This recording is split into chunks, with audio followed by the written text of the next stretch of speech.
welcome back to Game 5 of Team WE versus Cloud9. As we saw over the sites of Guangzhou here, we are standing in their gymnasium and we have pushed yet another quarterfinal series to a game number 5. I don't know how this keeps happening, but if you only tuned in for the beginning and the end, you picked correctly.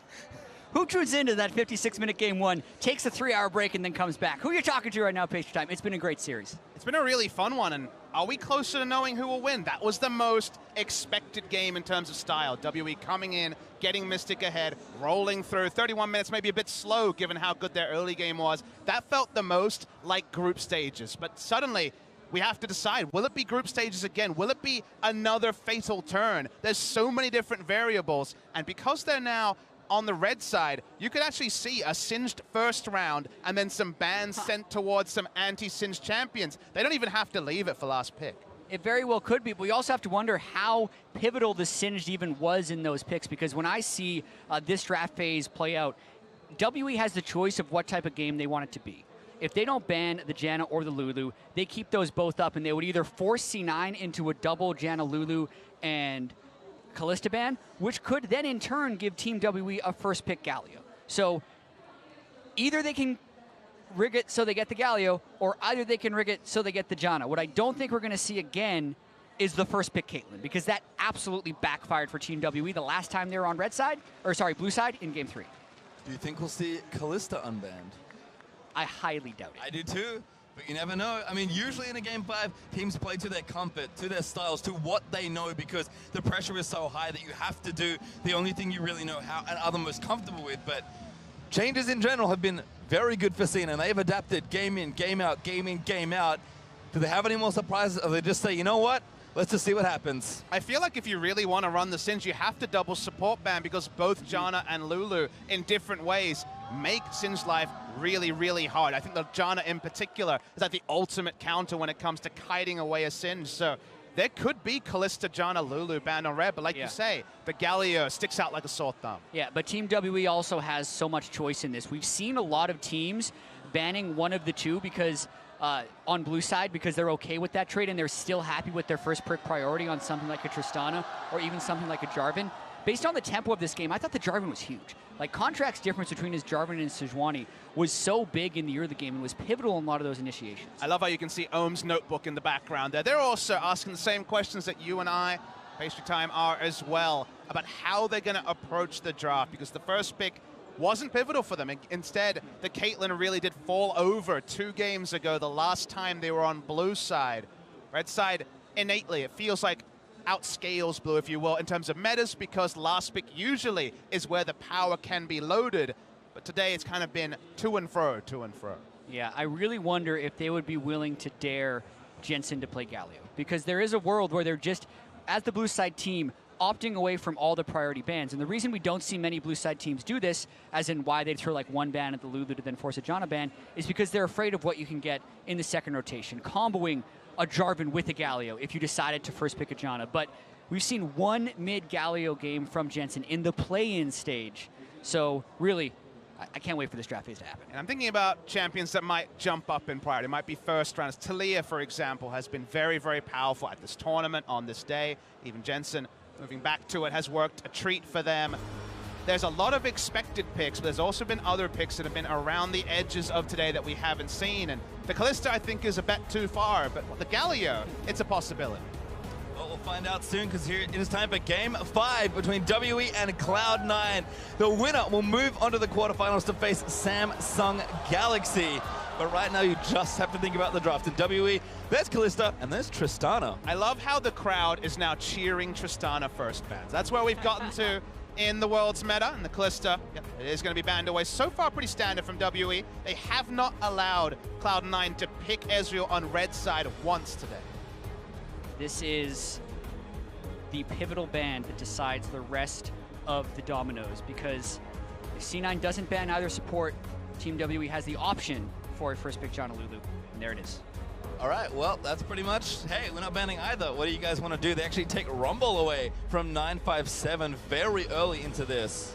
This might mean that Impact would be okay with the Maokai pick. Also a Jarvan ban. This dictates that they don't want to trade things back around if they do have that one power pick, because they were expecting the Jarvan to be picked in the 1-2 slot by C9. Sejuani first pick, a real possibility if it's left open, even though it hasn't found as much success today as in previous days. A lot available here for WE. Has to be Galio though, right, for Cloud9. There's a lot of discussion by the team, but they actually banned Xayah. So now the question is, do you first pick Galio with Janna, Sej being the next two things you give up? Or is this that situation we talked about where Team WE dares Jensen to play it? So my read on this is that you can't take Galio first pick because Janna Kate can just be taken on red side as a duo. So now they're basically daring Cloud9 to take away the Caitlyn. They can just go Kog'Maw on blue side, for example, and be pretty happy. Cloud9 do not want to give up Janna Kate, and I think it was smart for WE to first pick away the Janna. Yeah, even though Caitlyn is winless in this series, Sneaky did do over 1,700 damage per minute with this pick, but it means Galio is up on the next rotation for Team WE. Well, that should be the pretty simple pick here. WE hover it, the crowd cheers! It's Galio Kog'Maw. I mean, it just has to be, right? Because how do you crash the bottom lane turret against a Galio team? Every time you push up or think about diving, the Galio can stuff that play. Well, cheers, there's the Kog'Maw. We got the order slightly wrong, but WE should be taking these champions, and they do. Cloud9 are playing with fire here. WE going about as WE as can be. The first visit of Galio on the day. Now, Malzahar is the pick that we saw into it in the victory yesterday. They'd probably have to take it here. It's another one of those picks that Jensen hasn't really specialized in, but it's become almost the meta pick into the Galio. There's still others like Lucian, for example, and we've seen Ryze attempted and failed. Seeing what they decide on, they're just going to go for the more standard Lulu. Second round bans for Team WE are going to be very intriguing.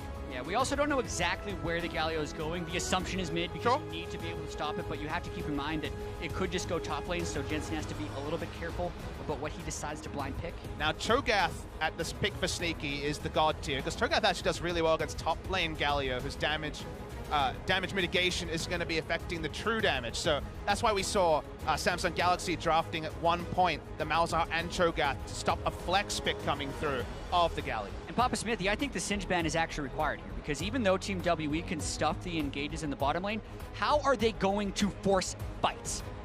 They've done it before with Galio Rumble and just kind of willed their way to a victory with the Gragas jungle. I wouldn't mind seeing a Gragas ban from C9 to try and take away as much engage as possible from this Team WE lineup. Well, we'll see what they decide on. Cloud9's final ban of this series will be Jace. Taking the option away from Xie. Again, in the back of their minds, they know 957 can play the Galio as well.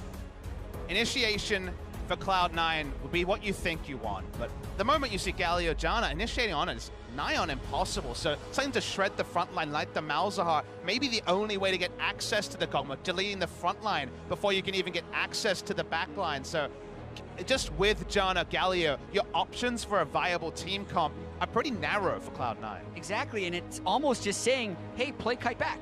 Kite back as much as you want and assume you can take it better to late game, and that's where they're kind of pushing Team WE here. Because if Team WE puts the Galio mid, they're going to have a low damage profile in the late game, almost only damage on Kog'Maw, and potentially C9 can outscale that way. But if they move the Galio top lane, then they are unable to stop the turret dives early in the bottom lane because the Galio can't roam down. Regardless of what else, ooh. I was about to say, I love the Rek'Sai, but again, being pushed to that point you mentioned, Gragas, Mache also open, so if WE don't want to flex.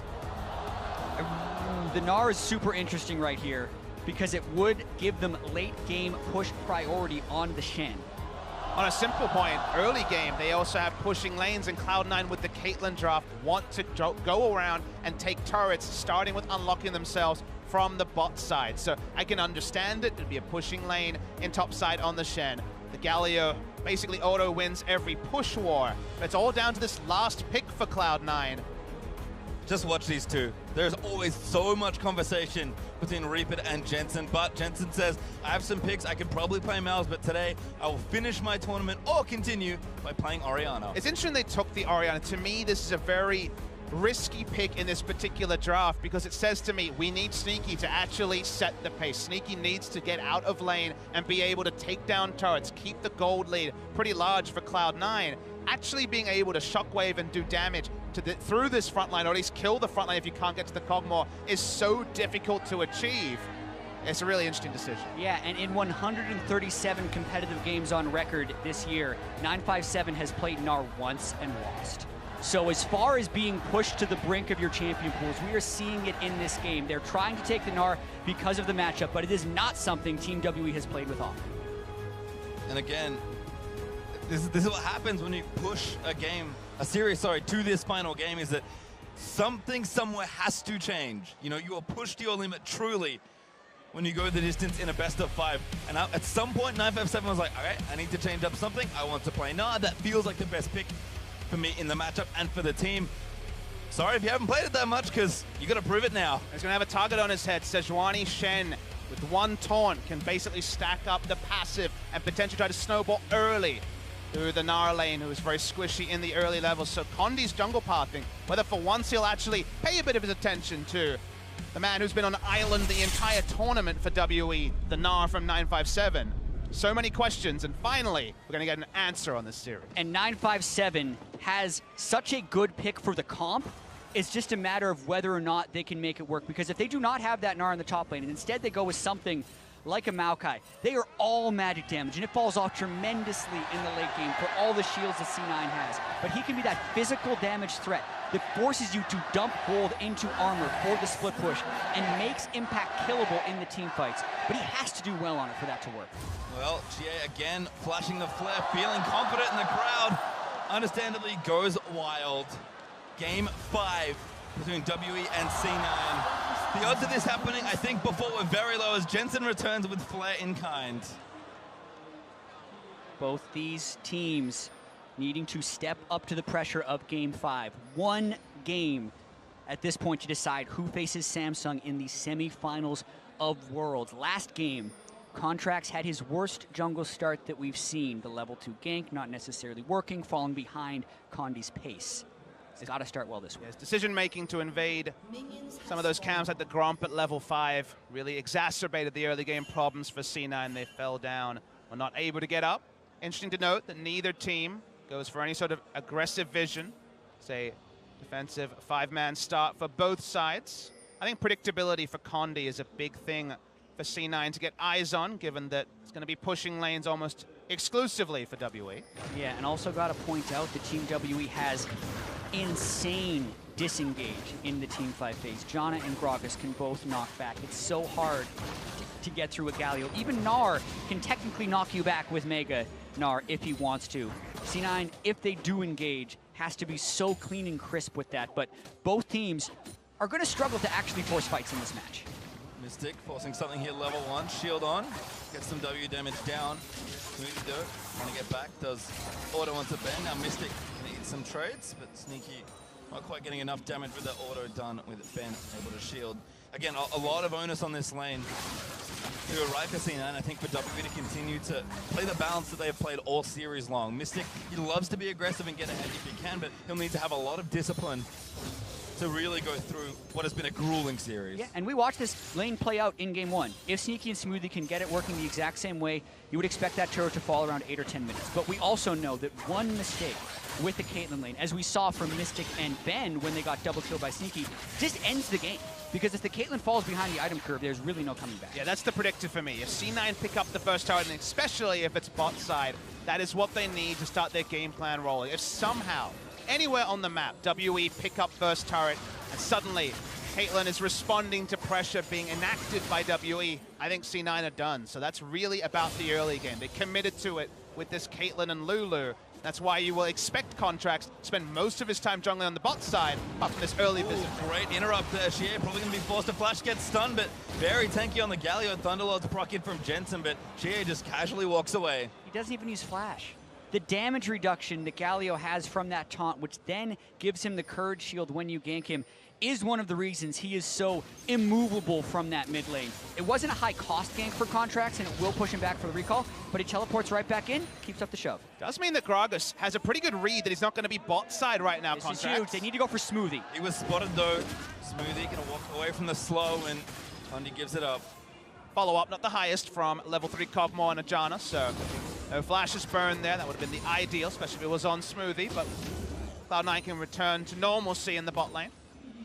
Yeah, but you can see already the Galio roam pressure can add so much to the early game. We've already seen missing pings when he roamed down towards the bottom lane and Contrax was going to come up for the gank. He then shoves in, gets a deep control ward to prevent any roams from top lane as well. If he can get any sort of control wards bottom side, like we've mentioned a couple of times in Talia games, then every time Caitlyn does her job, which is to walk up to the turret and take pot shots basically every minion wave, if she is missing from mid lane, the chance of Gragas and also the hero's entrance gets higher and higher. So mid lane control, specifically bot side, Jensen wants to keep Jia as accountable as possible and also to keep him in lane as much as possible. They're doing a good job pressuring Shea, but again, it's a Galio. Not really a whole lot to worry about. Actually, Justice Punch gonna force Jensen to shield himself, and again, Shea just shoving in every single wave as Condi's back in bot lane. Yeah, Contracts are spotted top lane on a ward, so they're safe to fully all in Smoothie here. Smoothie's the first one, still has his flash, gonna have to make this really count. Damage still there. Late flash from Smoothie, but probably enough to save his life. Thought maybe Condi would go for the body slam flash, but it would have been his death as well because there was no minions to help him on the way out. And a very important gank for the tempo of that lane, mainly because of the top lane ward that they had, enabling them to be so aggressive. And Galio makes this such a struggle for Contracts, because in a different game, if you don't have this auto-push lane, unkillable gargoyle in mid lane, you split the map, you play around bot side, you trust that you'll have your mid laner react, but Galio always reacts first, even before level 6, because of how much he can push.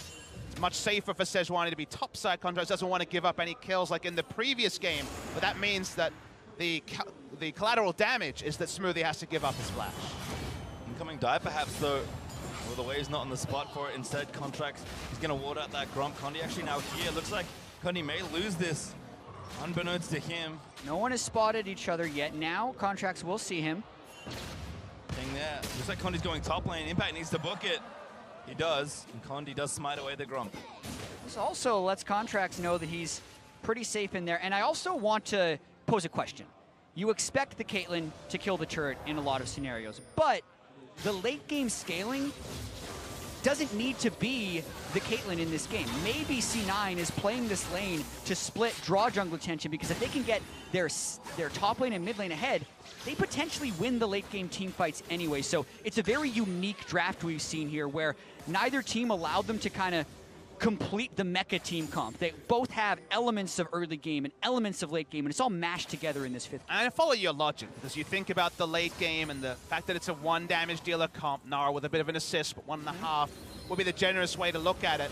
And we saw yesterday the Galio comp be outpaced for damage, but it's really intriguing because to me it's all about vision control. If Orianna has full information, can choose her shockwave judiciously at 6 items, maybe there's a way that you're able to just power down the front line, kill the Galio. But in a different game, where they fall behind in vision at any point, 6 items, Galio jumps on, suddenly the shockwave is never going to be in the right spot because of all the gap close, and then that chance goes away. And the Gragas threat also with the ult. So actually pulling off the big shockwave, whatever it needs to be in the late game, is kind of only possible with vision advantage. Yeah, and when we think about WE and their knowledge of playing around Galio, they have an 85% win rate with Galio mid this year. So very comfortable, very confident protecting it. And I think that's why, like, that turret's barely touched by C9, because even pre-6, Galio can assist with that presence in the bot lane just by roaming and getting vision control. Literally locking in Galio probably adds 5 minutes automatically to the turret destroying time. We've seen as early as 7 minutes. I think any earlier than about 15 is very difficult to engineer. They're not going to blow a flash anytime soon. It's going to be double teleport in a moment, and in addition to the hero's entrance. So very, very difficult for C9 to go for the standard Caitlyn Lulu play. Given that we are on kind of a very historic moment, but either of these teams, depending on the result of the game, both teams playing very cautiously here. Smoothie gets a couple CSs. BF saw Caitlyn's returning to lane, but Mystic unopposed, really equal in CS versus Sneaky now making his first back. That's a great spot for Kog'Maw to be in. Yeah, and neither team really wants to make a mistake in this game, so I think there's a chance we see a very late first blood. It takes such a commitment to even go for a kill that the chance of a backfire is huge. But while the Drake dies, I want to point your attention to this stat here. We remember all the ranged junglers coming through from Contracts in the group stage where he was doing 22% of damage. Sneaky's picking up the slack here. They've changed priority. It's back to the tank junglers, and that's why Sneaky's around the tournament average, in fact, around Mystic's numbers, jumping up to 43% on the day. And those were WE's numbers from the group stage, with the jungler not doing very much and the AD carry doing the lion's share of it. So definitely matching their opponents here, C9. Drax catches Condi, Stand United committed. They want to go for a Permafrost in. Impact should be able to ride in. Ulti not enough. Oh my god, Condi almost saves his own life, but Jensen, he'll be the one with first blood. They make the commit work, but that top lane is now getting just wailed on by the Gnar. Gnar will eventually take the tower, but if they can actually take bot lane tower, maybe it's all worth it. They're going to keep going, Jack. Got to track the Galio. He's moving down towards that lane already. Sneaky's just got to run away. Took too much damage, forced the flash. That turret's going to stay safe. That's so awkward. Losing that trade means that Gnar will get a turret for free over time. You'd have to imagine here, Shenmue back does not have teleport to get back to lane. If they keep his health up, maybe they can try to engineer dive with flashes available on WE, but now it's almost impossible. It is so risky. No defensive heal for Smoothie. Teleport up for Gnar. Teleport up for Xie. Xie TP's in, Impact gets out. They know they Mark canceled as well. Yeah, but 957 again. C9 tried to force the trade turrets, but no trade happening just yet. Double cancel was the end result, so a lot happens in an instant there, but WE pick up first brick, first turret in the top side for free, and all of Impact's time was wasted. Yeah, and I think that's also why we weren't expecting huge commits for First Blood, because in going for that play, they gave up that pressure top lane and now lost the top lane turret. Whereas if Team WE would have gone for similar play with the Galio ulting down, then they potentially could have lost the mid lane turret to Jensen. They're very slim margins as far as wave push is concerned in this match. Well, at least for Cloud9, arguably the second best person to get it does get first blood. Jensen, Morello Nomicon already finished from that first blood kill, and watch this one again. I mean, still a good combo. They get the permafrost detonation post-flash, still able to chain, and then the shockwave does technically stay in place from where he started the cast when you're dealing with the ball delivery system, so to speak. That's why it's a con. Yeah, the graphic was definitely very misleading, but the damage did resolve, so that was big for C9, but I kind of take your side of the coin where I'm like, okay, they killed him, but they couldn't turn it into a bot lane turret. Xie was still alive. He was going to be within Hero's entrance. Not getting the objective from a big investment. Remember, in fact, still about 60 seconds left on the cooldown means that it was really just a kill. They haven't even been able to cement wards in the red side jungle of WE. And I think the correct play would have been for Impact to immediately recall and run back top lane, because then the turret probably would have still had another wave left, but the fact that they thought about that bottom lane play when double teleport is up. Yes, they forced the double cancel out, but those are probably going to be back before C9 can get enough pressure to start the next play, and it was just outplayed by Team WE. Notice that Jana will re-enter lane with an Ardent Sensor advantage, so one more back timing for C9 means that Mystic's going to be even more immovable in the 2v2. Certainly a good thing there. Smoothie a little bit behind on gold as far as that completion goes. He's racing as fast as he can to get there, but will be a little while there. Sneaky also made it back. Berserker Greaves and 2 daggers joining in with that BF sword, but Mystic again just looking to farm it up and skip the blasting wand. Yeah, this puts C9's bottom lane in a really difficult spot. Ardent Sensor is at its most powerful upon the point of completion, and then actually gets a little bit worse as the game goes on, since it's all about flat numbers. It's life on hit, it's magic damage on hit, and you're seeing the effects of one team having Sensor and the other one. Yep, just Sneaky's running away. Help force coming from Contracts, but he's a little late. Actually found Condi, so Jungler's going to be called off from the attempt in bot lane. You'd think this was some sort of aggressive play from Contracts, but he knows very well that Galio can be there at any moment, so it's very difficult to win the tug of war against Galio. We have the extra information that Xie has completed his recall, so it doesn't happen very often, but they might actually steal an objective under his nose. They get the red buff. There's also the Shen ultimate up by Impact. He's playing very far back in that top lane in an attempt to always be free to ult in, but in doing so is giving 957 a fairly large lead. Team at Shen certainly wants to play defensively versus the Black Cleaver completion already for 957. Usually you want to give Mystic the turret goal, but 957 getting its knife for him as well. And this is just getting untenable in the bot side. Yeah, the laning phase is over when it comes to 2v2 trades until Ardent Sensor is complete. Contracts sniffing for an ultimate. Going in. Going all in. Here comes Shen, 4v2. Ben, he's going to be the first one to start. They're going to try and gank the Ardent Sensor. Ben, Monsoon not enough, as now Mystic's the next target. Jensen, he's also here, but Xie made it through. Shockwave fights them both after Mystic Flash, and Cloud9 they get to. They're looking for the third. They'll get it all. Wow. Disaster for Team WE in that bottom lane. Xie teleports down instead of ulting down, then gets caught in the shockwave without being able to ult. Probably will still lose the turret over time. Able to teleport and Absolutely, misses. There it is. They might lose impact afterwards. That's a red buff Gnar. Better run. Oh, hop onto the minion just barely. Spirit's refuge up. Jensen coming for a bit of help, but he's pretty far away. Impact still taking damage. Hyperprox again. And I think maybe Mega Gnar would have saved Impact. Jensen there just in case. So it ends up being a turret trade, but the sort of turret that's difficult to return to for WE for time. Ondi eventually will lose the turret under his nose, but 3 kills as well for C9. They were behind in the gold race. They catapult themselves just marginally ahead, but this will mean Ardent Sensor. This will mean item completions. It was desperately needed because already it felt like the game was slowly slipping away from Cloud9. And it's probably still going to be a tempo advantage for Team WE as they push forward in an attempt to delay more recalls. Nearly an indefensible turret right now on the bottom side, so probably going to be 3 turrets to 1. But watching this play, they full commit and they go on to Ben right away. Sort of proactive play you love to see with Shen comps, using it purely as a conduit to get Shen into the front line. Jensen hits the shockwave. Even though Mystic flashes, he's still in the AoE. The AoEs have been on point. Faker-esque with his ability to get people from what feels like extra range. They take the 3 kills, but WE just brute force down Inferno. And they opt for the Infernal instead of the bottom lane turret because they figure they can get that turret whenever they want with Gnar. And I think that's true considering the Black Cleaver if he wants to start the split push. The larger question, though, is can WE play around a very strong split pushing 957 with the Gnar? As we say, 1 pick on it this year, and when this team has struggled, it feels like they need to play around Mystic, yet it is Gnar who has a large percentage of the gold rate. A lot of the play pattern this game has been, can Impact get enough to justify Gnar auto-attacking down turret after turret?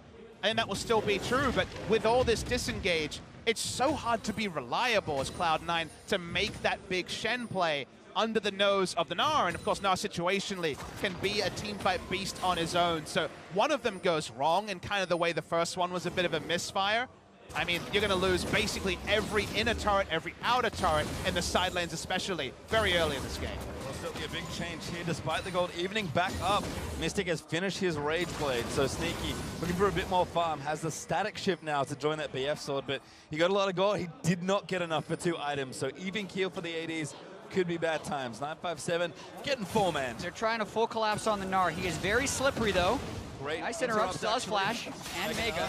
Yep. Nearly range now. Shockwave misses. 957 flashes out of the way, but the damage might still be too much. Galio, though, get a damage reduction in. Does get the knock up onto Jensen, and 957 skirts away. Xie also trying to leave, but Galio is so tanky. And Impact is left all by him, lonesome, trying to defend that bottom lane turret. The minion wave's not even in position for them to push. Team WE crushing the pressure game. It's a single target build right now to Hurricanes. They're happy to take down turrets. The crowd explodes. They know that WE have traded up in this scenario, and they're not stopping anytime soon. They don't have to stop. Impact cannot hold against that push right there, but Xie has the Galio wave clear. C9 cannot make ground. Certainly cannot. C9 have to force Jensen down there as well. He'll clear the wave. That's what they need to move things out of the way, but trading up seems to be the biggest thing that WE have gotten in all of these exchanges. Yes, C9 are sitting with 4 kills, but they don't have the gold lead, and certainly not the lead in general. And vision is where they are lacking as well. 957 sees them on the Rift Herald, pushes him immediately off of it. Because WE has vision control in C9's blue buff of the jungle, they can just rotate all the way across mid lane and take this Rift Herald. And Rift Herald over. Easy take there in the crowd. Starting to get a little more excited with each and every objective. Reminding me a little bit of SKT versus C9 Game 2, where we saw Impact in the late game try to make a big proactive play and Huni end the game. Obviously not as comical as that particular game, but with 957 on unfamiliar ground, they're playing around top lane pressure. No, top lane pressure without a jungler needed, just the innate nature of the Shen versus Gnar matchup where Shen is being proactive around the map. They're playing around that pressure well. They're getting a lot more map control than W has had in a lot of these games so far, barring Game 4. And the items keep rolling in, and C9, they're still in that awkward position where from behind, in terms of gold, even with the 4 kill lead, they need to be setting the tempo of this game, unless we're going late.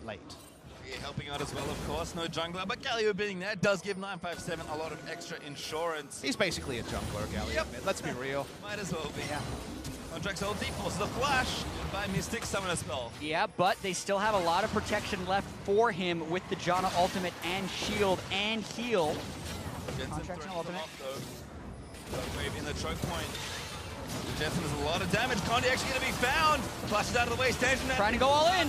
They're committing. They get the permafrost, and Shia's ulti will deliver him in. But now his jungler is not there. 957 needs some rage, but Mystic, he's just going forward. They need to kill this damage dealer and cannot do it. Impact, he'll die to Shia's Winds of War. And 957 looking for more. Blast Cone is good from Smoothie, but C9 make a trade. And you saw, Galio doesn't take damage at this stage in the game. C9 was actually waiting around thinking that the Galio was going to be in and they're going to be able to force a summoner spell out or something, but they just stood there and had to eat damage from Mystic. These extended fights against a late game Kog'Maw, he gets max stacks on that Ginsu's Rage and absolutely shreds percent health with his Bioarcane Barrage. And even though Jie's ult was late and he flashed as he was stunned and got no value out of the flash taunt, it was still a 1-for-1. That's what happens with this champ profile and where the gold is, the fact that Mystic is still healthy. Connie just dies straight up. He's ulted by the Galio so late, they get no value out of it at all. And then watch also, as he tries to come in with the taunt, he's actually stunned up. Doesn't get any value from it at all. It's a better fight than you would expect for C9 with where the game is at, and yet it's even. And you see how fast Impact died there. The shred they get from the Black Cleaver on Gnar, from the Kog'Maw Q, gets rid of any resistances he may have had, and Sneaky's gonna have a hard time getting away from this one. On the verge of getting 2v1, good flush out of the barrel. Lulu's here, Sneaky just has to dodge everything. The polymorph is good, sorry, the Whimsy actually for a bit of extra speed, and he gets out. He shouldn't have been there in the first place, but that was a great escape. Sidestepping pretty much everything to allow Smooth the time to catch up. Even able to trade flashes with Janna, so if you find a way to pop her with the Orianna ult, that would be big for the side of C9. They push out minion waves well. Better than expected is kind of the story for the last 2 engagements we've seen. And again, the tagline for the series, don't forget, as the man you just saw in mid lane, Jensen is responsible for punishing Mystic and Ben for not having flashes. He's had a good landing phase, now finished 2 items. So is Shie though, so don't worry about the Galio. He's not dying anytime soon. And also the locket means he will be able to shield reactively on the Shockwave animation if he is on his game, which prevents the one-shot coming into Mystic. It's a build we saw from Caps actually yesterday. They ended up with 3 lockets on the day, Fnatic. That part I don't agree with. But getting it this early is basically saying, I'm going to absorb Shockwave, and I can still position for the taunt. But of course, Galio's most known.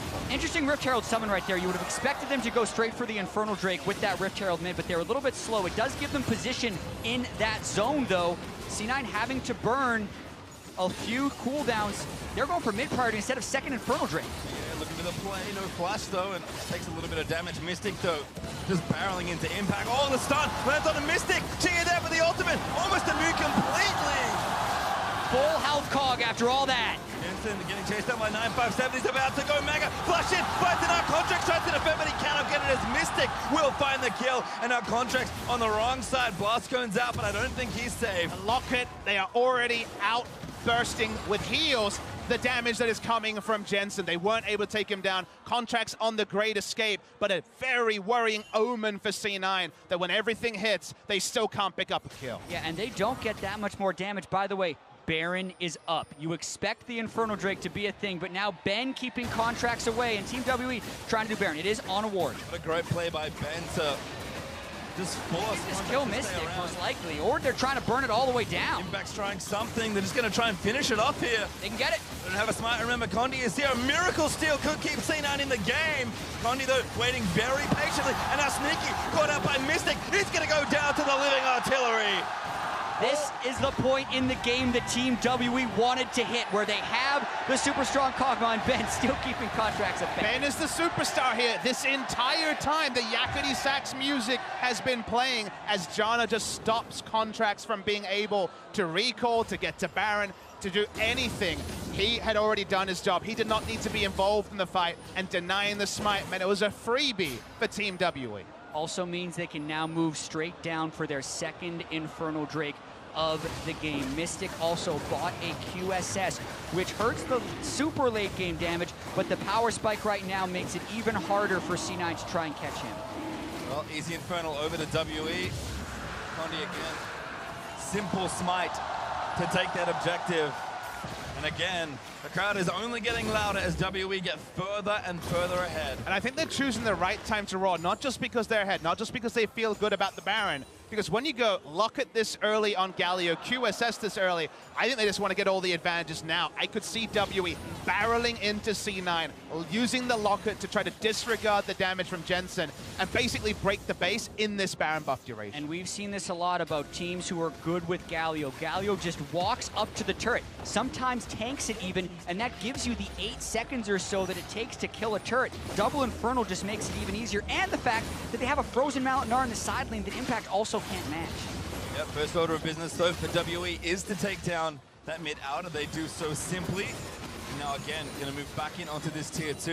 957 already forced someone out, so he's gonna also take a bonus turret here in the bot side very soon. You're just stacking bad decisions for WE. Who do you send to answer? The Shen under turret, but no more than that. If Galio's top lane, it doesn't matter. Kog'Maw can push in with the ult. Shia walks up, presses W, and half the turret, in fact all of it, is gone. Nothing C9 can do. Sneaky was clearing away from the top lane. They're also losing the bot lane turret. This gold lead is absolutely ballooning. This is one of the strongest points in the game for this composition. The 2 major items on Kog'Maw, and Galio is at his most unkillable since no one has armor or magic pen yet. No need to move away either. Good stuff all around there as C9 trying to force them away, but 957 finishes his business here in the bot lane. And it's 6 turrets to 1 now. C9 running out of room. I don't know what a one team fight for C9 looks like. I don't think they have the damage to penetrate. Their turrets are dying. C9 are in full base defense mode, but they're gonna try something. Ulti finds only Ben looking to try and impact it in. Shockwave is enough to get the kill as Shia's ultimate does move in, but Impact able to get the kill. Shia again just tanking it all, and the turret goes down. C9 forced back once more as Shia dives in, trying to find something. Permafrost is not bad, but Mystic just unabashedly hitting this inhibitor, and it falls down. That was probably the best case for C9, killing the support before Ben can use Monsoon, and they still lose the inhibitor. No threat on Mystic, not the slightest threat on Mystic at all, means they can just keep moving forward, taking down objectives every time the Bio-Arcane Barrage comes off cooldown. Rinse and repeat. It's a 3rd Infernal for WE, everything lining up for the Chinese home crowd team. And C9, they continue the base defense. They need 2 more items on their carries, and WE, they want the game to end before. Yeah, and we're going to watch this one more time. Contracts threads the needle. They chained everything, even through the Galio ultimate, but by going in, Impact cannot actually live through the Kog'Maw at this stage in the game. He went Titanic Hydra to try and match some of the push from the Gnar. Not even close. And it may only be 6,500 gold ahead for WE, but the effective gold lead is much larger than that. And if things could not get any better as W are trying to close the series, if they do not win off this, of all things, the 3rd Infernal in a row has spawned for WE. And numbers are sometimes important when we're talking about scalings, but really it's about 2.5 items on the Kog'Maw. The fact that right now you can't get tanky against the Kog'Maw, even on 2 members, only 1 Adaptive Helm completed. On the side of Impact, nothing for contracts. With where the total gold is at, 92,000 between 2 teams, it's so hard for C9. And even without Baron, they can just walk up to the turret because of the power spikes they're on right now. Mystic sidesteps the Shockwave as a nice ult threads through for contract, but it just doesn't matter. Jensen saved his ultimate, but you're down. Sorry, Impact saved his ultimate, but Jensen and Contracts are without theirs, which means if Team W do want to keep up this push, they can. But now they'll just cut down to the mid lane, keep pushing. They don't need to have the Galio there. His ultimate will be available, I believe, in a second. Small monitor here, but I believe it will be available just now. Mystic walks up. He is already basically a fountain laser in terms of damage. And he's tanking turret hits. Jensen's threatening him, but Ben walks up, shields him, and Mystic just slowly but surely throws goo into the turret. So important for C9 that they don't lose their 2nd inhibitor, because that makes it all too easy for Team WE to cycle it down. They had rotated mid to defend, but now they have to make it all the way up towards topside. Ishia in base. He wants to teleport on a minion. He's got the Elixir of Iron as well to help with that turret dive. FF7 caught out position, almost goes Mega, and C9 don't overcommit, but the turret TP in instantly, and now the inhibitor's exposed. C9, you must go now. They're trying to hold off as long as they can. If they can keep the Shen ultimate, it gives them more flexibility down the road. But Team W does not want to leave before killing this inhibitor. Ooh, drop wave actually on the Mystic, but again, it might not matter. Jensen, he's going to get CC. Cleanse splashes out of the way, but WE moving forward. Xie is impenetrable as Sneaky is just try as he might to get him down, but the turret goes down. C9 found the jump, and it wasn't enough. Team WE playing so well around this power spike. You can see the unkillable Galio. You can see the absolutely shredding Mystic, and these fans have waited so long to see Team WE in the semifinals. The last time they were at Worlds was 2012.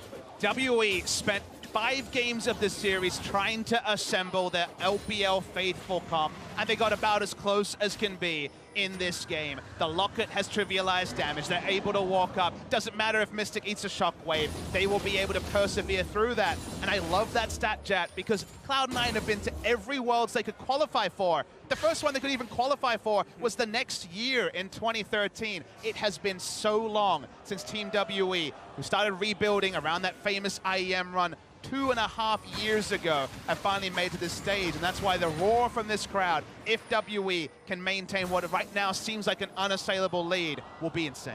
And C9 also want to try and hold on as long as possible. This is the most games they have won in a quarterfinal in their history. They were up 2-1 in this series, 1 win away from the finals, but as you mentioned, Team WE, double Infernal, triple Infernal all the way, even if they don't have much attack damage and ability power to multiply with this buff, still substantial, and another Baron on the board. Just continue to ignore the gold lead. WE are a finite amount ahead as the gold choice, but it just does not matter. 3 Infernals, a dream roll of the dice for WE for what looks to be their final game in this quarterfinal. And C9 can't get control of the minion waves. That has kind of been the story of the game. Every wave has been pushing well. Even the Caitlyn that C9 prioritized, instead of picking the Galio for themselves, hasn't been able to find that edge. And yeah, Sneaky just finished his last Whisper. It's going to help a bit, but he's so far away from relevant damage. You get the C9 draft, though. Rolling on Janna Kate to WE would also be a full zone. We'd be sitting here, the game might be ended by 30 minutes, saying, of course. But unfortunately, it's been best case scenario with the Janna Cog, which is the more quintessential WE choice. As Baron started, the Nara's pushing, and everything's happening for WE. And that's just been the thing. Everything is working right now for WE. Feels like they cannot put a foot wrong as Jensen ganks 957, delivering Baron basically to WE, but I don't think they can fight for it anyway. WE only getting closer to the semifinal. And they've played these last 2 games so clean. The first game, rather game 4, after they were 1 game from elimination, they jumped out ahead in kills. C9 probably had the better scaling in that game 4, but Team WE did all the rotations with Taliyah properly. This game as well, even when they were down 4 kills to 0, they never relented their map play, always keeping the right waves in the right places. Now they're trying to catch out Impact. Just everything, even going to check to see what Impact was doing as he just runs away, flashless, has his ultimate, but he's not going to make it out alive. Impact, he will fall. Mystic, of course, will get it. And this means no Shen for 50 seconds as Team WE look to assault the final inhibitor turret in the mid lane. Feel the crowd only getting louder. Xie displays his flair proudly. WE rebuilt so long ago to finally make it back to this point. 5 years since their first Worlds appearance. And they're just going straight for it. Xie flies over the Caitlyn traps. They are ignoring C9. Yep, 957 again, just pushing the tank away. Sneaky is doing what he can, but there is little that C9 can hold on to. That third inhibitor's down. Baron still up for 2 more minutes. Team WE looking to become the second Chinese team in the semifinals, probably on this push. Mystic insta-cleanses out of the way. 957 pushes them all the way. The shockwave is good, but it will not be enough. Impact is trying to make it happen, but Mystic, the champion, the hero of WE, will hold on. They weather a brutal storm, and Waterley will push themselves to a historic semifinal. Listen to that crowd. That is what they came here to see. A victorious Team WE playing around their style. There will be tons of questions about this series when we rewatch and analyze it. Mystic consistently controlling Kog'Maw, orchestrating the draft in that last game to get Galio for themselves as well. Team WE looked best when it mattered most, and wins Game 5. And it's easiest to talk about the long time between Worlds appearances, 2012, 2017, but they also had more immediate history to answer. Their struggles in best of 5 on the year. They got to MSI, could not progress as expected in MSI, fell in the semifinals there. Their ability to get back to the semifinals here, to actually get over the hurdle of what was an indomitable performance from Cloud9, a very impressive performance compared to last year where they fell at the first chance to Samsung Galaxy. WE will continue to try to answer, but now we get the hometown team versus the Korean team, 2 China versus Korea semifinals. We're still with Korea largely underperforming, with SKT smarting after a 5-game series against Misfits. I think Chinese fans will realistically believe that maybe this is their year.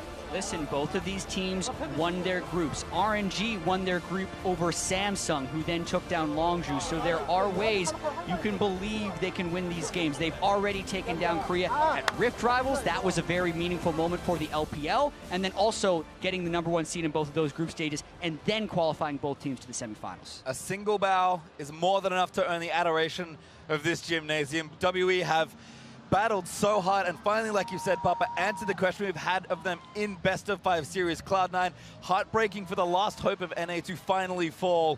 They'll have to wait another year to do it again. Yeah. Here's what I'll say about NA. I think just like the EULCS fans after Misfits, the Cloud9 fans will be proud of what they did. It wasn't exactly what they wanted. It was close, but I think they come into spring season with their heads held high. Yeah, and that C9 team had to come all the way from a disappointing quarterfinals defeat in the summer split, go through the play-in, and then we're 1 game away from semifinals. Quite a year. To break down how Team WE earned their spot in Shanghai, though, let's send it back over to Dash and the analysts.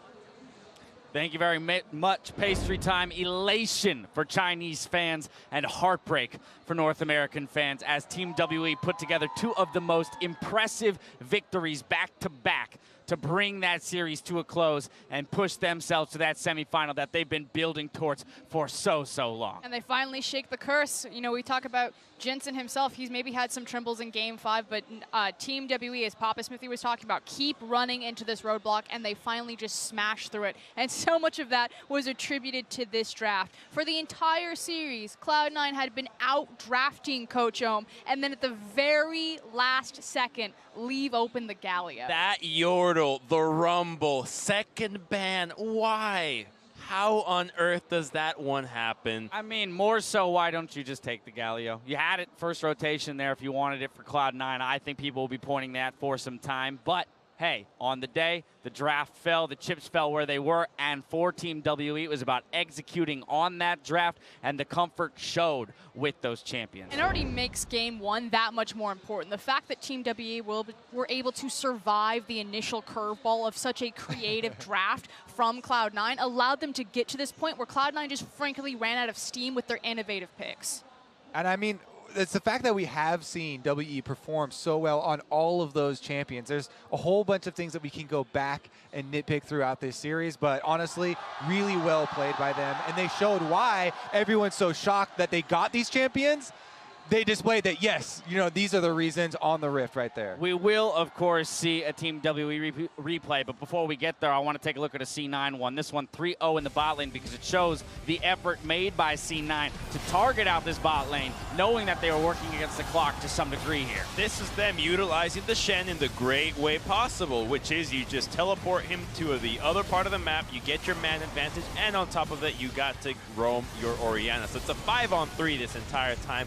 But WE have their top laner, 957, constantly taking away top lane turrets, so the trades are pretty much even. They get a top lane turret, and then they get an Infernal Drake after that. So in the end, Team WE, yes, they would rather have not died down there to the Shen play, but still came out very well. All right, but again, you know, that replay shows that Cloud9 recognized the fact that you get to that mid-game point without a big enough advantage, and the Kog'Maw gets to an unkillable state, being supported by the Galio and the Janna. That eventually will be the case. We are going to have, in just a moment, head down to an interview. So before we get there, I just want to talk about, once again, for this Team WE squad, what it means to come back to the victory, right? Again, to be down 2-1, to have the looks on the faces like they did, and to then mount those 2 victories, knowing that this propels them to a semifinal. When you're looking at that next best of 5, it feels like you've already run the gauntlet. You're kind of prepared for everything. It's also reaping the rewards of what they've been working for the last 2 years. It was 2015 when CA and Mystic joined the squad. They debuted in the IEM match across from TSM when they took down the GE Tigers. And from then, it's just been kind of this slow incremental of moving the chains, grinding up, moving up the ladder. MSI was kind of the first big appearance, but this is what we've been working for the entire time. Yes, they're not world elite, but they've always been chasing that title again. After an incredible 5-game series, let's go ahead and throw it down to Shox, who's standing by with Team WE's mid laner. Thank you very much, guys. Joined here by Xie after doing what seemed impossible after being down match point. How did you guys find the strength to come back in the series and in the end win the game and lock in that semifinal? 你们刚刚在又打到赛点嘛，然后很紧张，你们最后是怎么就是平复的心情，然后赢回这场比赛的呢？主要是我就算打到第4局的时候，我们1比2落后的时候，我觉得我们实力是可以战胜对面的，我们实力比对面强。然后接下来之后 BP 不出问题，然后还有选手个人心态不出问题，我觉得我们是可以赢下 C9 的。 After the third match, we were actually down 1-2, but we knew that we were already strong and we were able to beat them if we don't make any mistakes in terms of our ban picks and also if our players are all in the right mentality. So we knew we were going to be able to win. Well, you guys had really convincing games after that. I saw a big sign here that said, keep your dreams and never give up. Of course, the slogans of both RNG and Team WE. How important is it for the LPL that there's 2 teams advancing here to the semifinal? 所以刚刚在观众里面的话，也看到了一些粉丝特意给你们做的灯牌，是把你们和 RNG 的那个Keep Your Dreams 以及Never Give Up 全都放在一起了。那你觉得说2支 LPL 队伍能够成功晋级到4强，对我们 LPL 来讲的话是意味着什么呢？就捍卫住了 LPL 的荣耀，也为我们主场增加了更多的优势吧。就毕竟我们主场嘛，我们希望我们能拿到更好的成绩来面对 LPL 的观众。 So we're able to defend LPL's honor on the world stage, and it's especially important for us because this is our home court, and we really want to show that LPL is a very strong region. Yeah, on top of that, Team WE hasn't been at Worlds since 2012. Now we've gone through the play-ins, gone through the group stage, gone through 5 games here, and next up is Samsung. What do you think to your chances for that matchup? 所以 W 的话，也是好久没有进入到世界赛当中了，然后你们这次又经历了入围赛、小组赛，现在到8强赛，那你们认为在接下来的话，跟3星对决当中的话，有多大的几率能够取胜呢？我相信我们队友状态都是比3星的人更强的，然后我觉得我们胜率的话，我们都是对自己有信心的，所以我觉得我们上次3星问题应该不大，因为我们都对自己比较有信心。I think most of our players are stronger than Samsung's players, and we're also very confident in our own personal skills. So we're pretty confident in beating Samsung. Well, it's going to be a fantastic matchup as it was today. Thank you very much, Xie. Congratulations. Back over to you guys.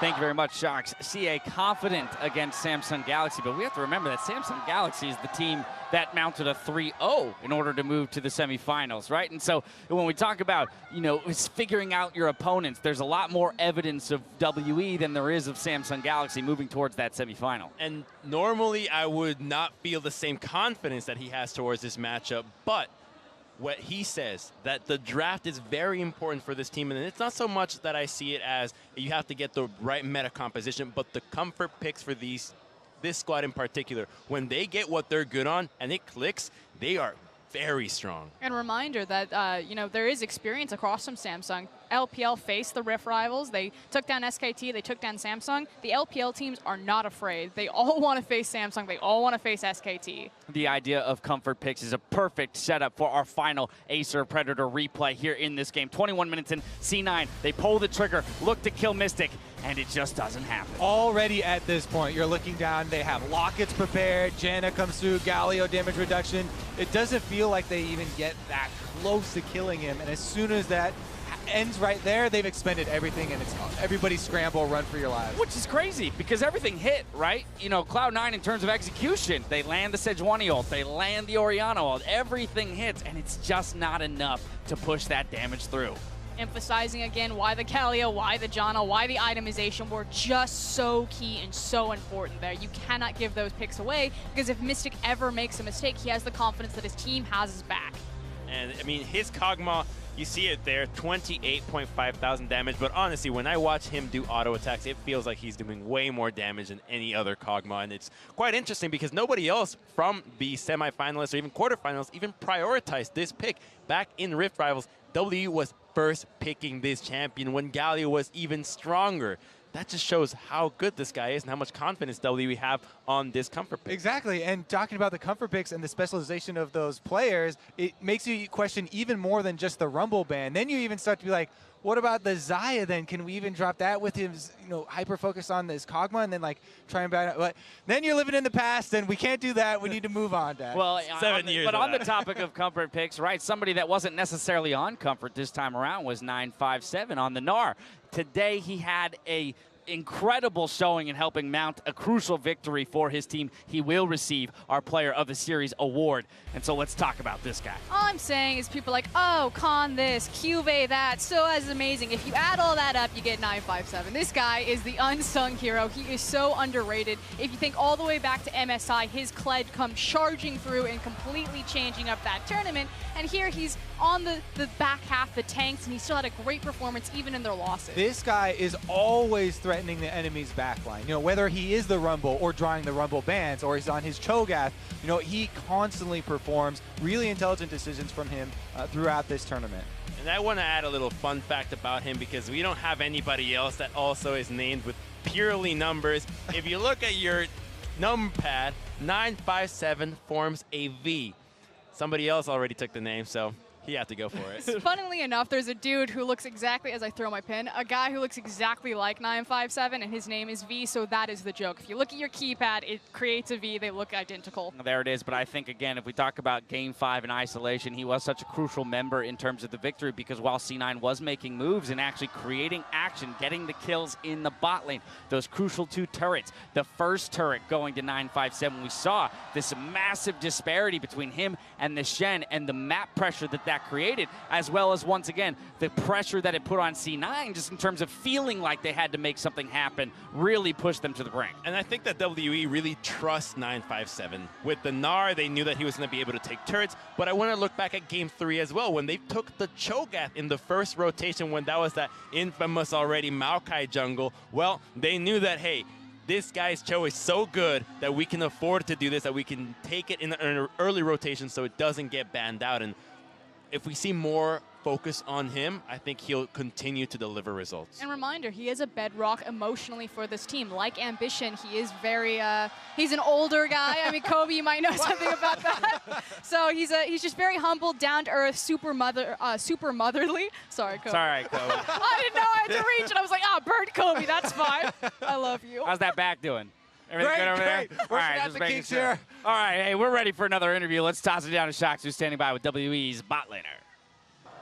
Thank you very much, guys. Was also able to grab Mystic, the superstar 80 carry, bringing it home, who seemed very, very emotional and down after that third game. We also saw you getting a massage from the coach and a pep talk. What was said and what allowed you to get yourself back on the Rift and get yourself back together for that game 4 and 5?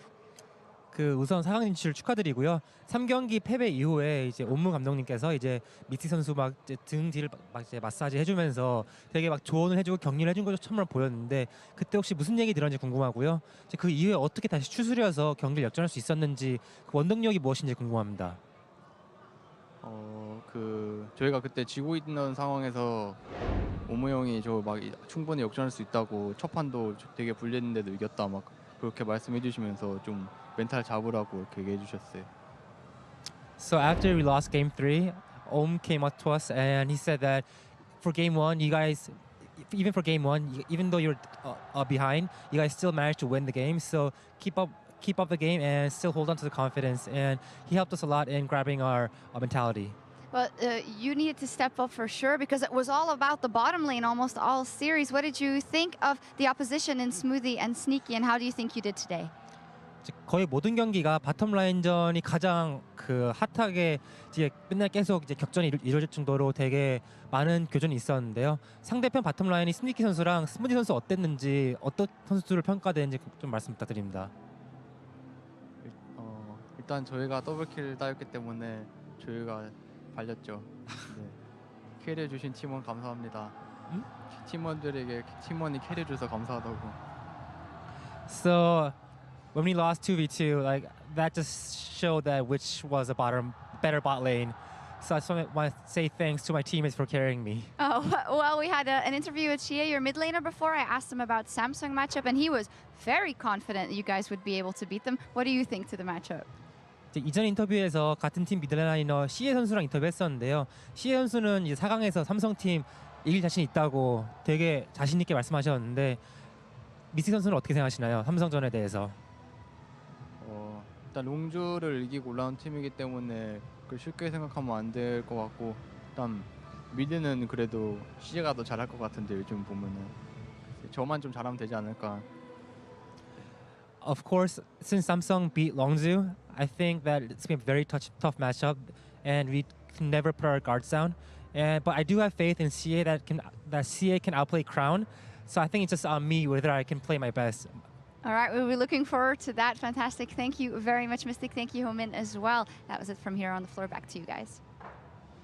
Thank you very much, Sharks. Pointing to CA's performance as solid and his own as being the one that'll be pivotal to success against Samsung Galaxy, but also giving a nod to Sneaky and Smoothie as being the better bot lane on the day. And as we do say goodbye to Cloud9, the last Western team to exit the tournament, I just want to take a moment to talk about, once again, what they've achieved. Having hit quarterfinals as many times as they did, this time going up 2-1 in the series, being one win away from making that semifinal. Constantly innovating. Graves pick, they had the Shen special counter to Scout's playstyle. They had the Singe pick. They were constantly trying to push the envelope. As you brought up before, the teams that got out of the groups in first place seemed to get a little bit complacent with the new styles that they were going to try and bring. And so it was really refreshing, and Cloud9 never gave up. Yeah, no, it's the fact that they got better over the course of the tournament, not just in their adaptation, but also in their execution. When I was studying Cloud9 coming into it, I was very scared about their decisiveness. They were always great at setting up, but then executing on the plays, sometimes they would fumble. It's why they struggled domestically and came in as third seed. But in this tournament, all of those, indecisive moments looked gone. And it was actually, Impact and Jensen and Contracts all stepping up. And then on this day, Smoothie and Sneaky joining them. So they should hold their heads up high. It'll sting now, but they should look back on it fondly. With this week complete, it's time to highlight some players that stood out in the quarterfinals. Here are our Best of the Rift, brought to you by T-Mobile, America's best unlimited network.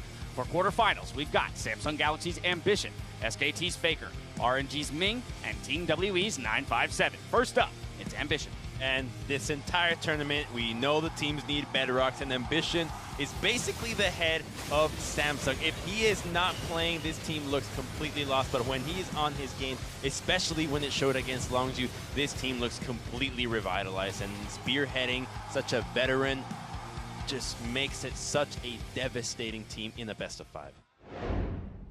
Completely agree. Everybody's looking at me. Well, I'm looking at either of you. I had a senior moment, okay? yeah, nice cover. Hey, but because we got to take a moment to talk about these guys as they are phenomenal. Next up, no surprise, Faker. Yeah, it's a hide on bush senpai, the unkillable Demon King, Faker himself. This guy is reminding everyone why he is the best player in the world. Even in SKT shaky losses, when we have so many questions about what type of form they're coming into, no one is questioning Faker right now. Yeah, all summer long, it was a little wish-wash, but when playoffs came around, this guy just kicked it to high gear. I haven't seen him in this form in a long time, and he has been really animated. Yeah, I mean, you gotta actually know how to. You have to drive. kick it. I drive stick. Yeah, kick it up in a high gear. He did. I mean, again, showing his veteran status, showing why he's the best player in the world, winning that 5th game. So he's not ready to say goodbye to his world titles just yet. Next up, we have Ming. Ming, to me, was just so outstanding. Yes, Uzi definitely deserved his MVP, but Ming did so much to get him there. Remember from group stages, he was the one to go the longest without dying. He ended with the highest KDA. He had the 2nd highest kill participation of anybody in the group stages, and the all-important Soraka pick. I just feel like because pick and ban was so important in all of these quarterfinals, having an extra card like that to be able to mess with the Ardent sensor supports really gave them an upper hand. And he's certainly not out of cards. He still has that pocket Leona pick. I know we've already seen it this tournament, but Ming actually plays it. Well, that's the thing. Somebody else already showed it. I mean, someone's now shown the Singe. The question is who's going to maybe adapt and pick that up. The Leonas. I mean, there's the Tom Kench that Wolf had to pull out. There is so much innovation here in the quarterfinals. And funnily enough, it's the the one seeds that were pushed to it in the moment who had to adapt and react. But it'll be very curious to see how the meta continues to evolve throughout the tournament. Finally, it's 9-5-7. Let's talk about this guy again. And we can continue to talk about him all day. The reason why Team WE, their team fighting is so consistent, it's not just this guy in the lane phase, it's also the zone and the pressure that he creates in those team fights, allowing Mystic to sit and spit on that Kog'Maw and rack up those damage numbers. Sit and spit. I like it. That's the Kog'Maw play style that we'll stick to. Honestly, yeah, I can't say enough about this guy. Also, in addition, the importance of the teleport timings, we did really see big plays pull off that way. Alrighty, we'll see which players will step up next week as we ship off to Shanghai for the semifinals. From the first gank till the final ace, you can follow the best of the Rift in more places than ever before. T-Mobile, America's best unlimited network. Now, our week in Guangzhou was packed with moments that made the crowd roar, and we couldn't call it a day without looking at those big plays. Brought to you by Acer. First up, Cabby Kuhn was floored by Uzi's play in his first series versus Fnatic. Caps gets at least one kill on the way out. Baron secured. Flash out from Jesus. Uzi's going low. The Baron secured. He gets one. Manages to rocket jump away. MLXG's trying to channel. Flash forward from Broxer. Gets the Baron. She's not done. But here comes Reckless. Then this fight is insane. Uzi stands his ground, moves forward, kills Jesses, gets the reset, hits the plan. Everything feels like it's planned. Then he still has Flash after all of this to finally get the execute. I mean, the audience may be floored, but for me, that's just another Tuesday for Uzi. That's like standard. I always like how they show the player cams for Uzi, and that entire series, he's just laughing his ass off after every single play, regardless if he died or not. I was going to say every single play except for the Nexus turret death. That one probably didn't have a smile following it. Next up, Sartorius tweeted out, when people say supports can't carry, Ignar says, challenge accepted. They turn to Wolf as Bang feels like he can get back into the fight. Just 158 has no heal. on Sama. One more shot as Wolf wants the glitter lands. Bang almost down. Barrier comes in. Blood onto Bang. Fight in the jungle still. Here comes Wolf. Wolf's going down. 2 kills in the bot lane as Misfits pull the trigger. Talia will have priority afterwards. I win on P1. What is he doing? Talia is moving now to you. Talia is moving to you now, okay? Come to me, come to me, come to me. I can go. You need to be careful now. You need to be careful now, Maxo. I'm fine. Kill him. This guy's doing. It wasn't until that moment he's chasing down the vein that everyone in the caster room, we all realized, it's a Fervor Leona! It's gonna kill him!